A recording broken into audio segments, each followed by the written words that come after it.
Ang programang ito ay rated SPG. Striktong patnubay at gabay ng magulang ang kailangan. Maaaring may masiselang tema, lengguwahe, karahasan, sexual, horror o droga na hindi angkop sa mga bata.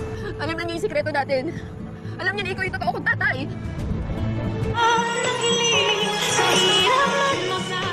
Narito na nga ang ating pakaabangan ngayong Martes sa Abot Kamay na Pangarap. Pagkatapos ng tawagan ni Zoe itong si Doc Carlos at ipinaalam nito ang nangyari nga dito kay Don Pepe, ay agad naman na pinuntahan ni Carlos itong kanyang anak na si Zoe. At dito nga na umiyak at napayakap itong si Zoe sa kanya. At dito na tinanong ni Carlos na kung papaano daw nangyari, na kung paano na itulak ni Zoe itong si Don Pepe sa bangin. At dito nga na isinasalaysay ni Zoe ang nangyari. At hinanap niya ang cellphone at dito naman na ipinakita ni Zoe ang cellphone at nagtanong itong si Carlos na kung saan daw ito nakuha ni Don Pepe. At hindi naman alam ni Zoe na galing nga ito kay Dax at nakuha nga ito ni Don Pepe.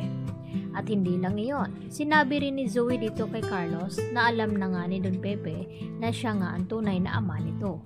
At takot na takot naman ito si Zoe na baka daw ay makulong siya. At dito naman na sinabi ni Carlos kay Zoe na hindi nga daw siya makukulong. Gagawin daw lahat ni Carlos upang maprotektahan ang kanyang anak. At dito naman napayakap ng husto itong si Zoe. Samantala tinatawagan naman ni Moira itong si Zoe at hindi nga ito sinasagot ang tawag. At nagtaka din itong si Moira na hindi rin sinasagot ni Balahadja ang kanyang tawag. Yun bala ay narinig ni Moira sa mga tao na nag-uusap-usap na may barilan at enkwentro daw nangyari doon sa malapit sa kanilang lugar. At dito nga na sinabi na napaslangan itong si Balahadja.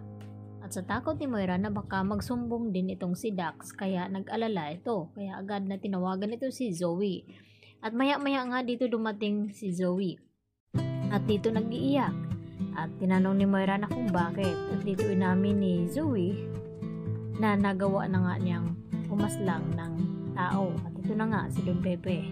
At dito naman na hindi akalain sukat na ni Moira na magawa ng kanyang anak iyon. At maya-maya sinabi ni Moira kay Zoe na dapat lang iyon dahil mapanganib sila kapag nalaman ng lahat na silang nagpakidnap kay Don Pepe at tungkol dito sa kanilang sekreto.